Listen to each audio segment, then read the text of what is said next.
মাঠ ও মাঠের বাইরে সময়টা ভালো যাচ্ছে না বাংলাদেশ দলের অলরাউন্ডার সাকিব আল হাসানের। গত 5ই আগস্ট সরকার পতনের পর হয়েছেন হত্যা মামলার আসামিও।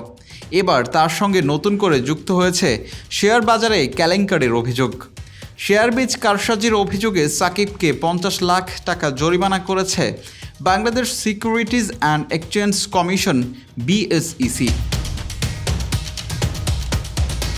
সাকিবের পাশাপাশি কারসাজির আরেক হোতা আবুল খায়ের হিরুকে 25 লাখ টাকা, ইশাল কমিউনিকেশন লিমিটেডকে 75 লাখ, মোনার্ক মাঠকে 1 লাখ, আবুল কালাম মাতবরকে 10 লাখ এবং লাভা ইলেকট্রোড ইন্ডাস্ট্রিজকে 1 লাখ এবং জায়েদ কামালকে 1 লাখ টাকা জরিমানা করা হয়েছে।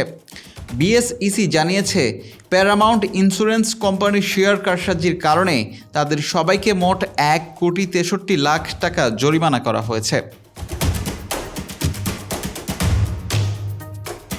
পারফরমেন্সের দিক দিয়ে যেমনই থাকেন সবসময় আলোচনার তুঙ্গে, তেমনই নেতিবাচক শিরোনামের কারণেও খবরের পাতায় উপরের দিকেই জায়গা করে নেন তিনি।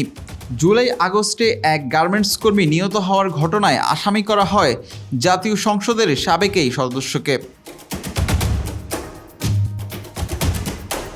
এই মামলার কারণে সাকিবের ক্রিকেট ক্যারিয়ার কোন দিকে যায় তা নিশ্চিত করে বলা যাচ্ছে না। মামলার আসামি হওয়ার পর আর দেশেই ফিরেননি টাইগার অলরাউন্ডার। গেল কয়েক সপ্তাহ আগে পাকিস্তান সিরিজ খেলেছেন দেশের বাইরে থেকেই।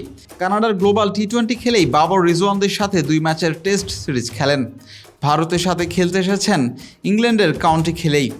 সব কিছু ঠিক থাকলে অক্টোবরের মাঝামাঝি সময়ে 2 ম্যাচের টেস্ট সিরিজ খেলতে ঢাকায় পা রাখবে দক্ষিণ আফ্রিকা দল। তখন সাকিবকে পাওয়া যাবে কিনা সেটা নিয়ে এখনও ধোঁয়াশা কাটেনি।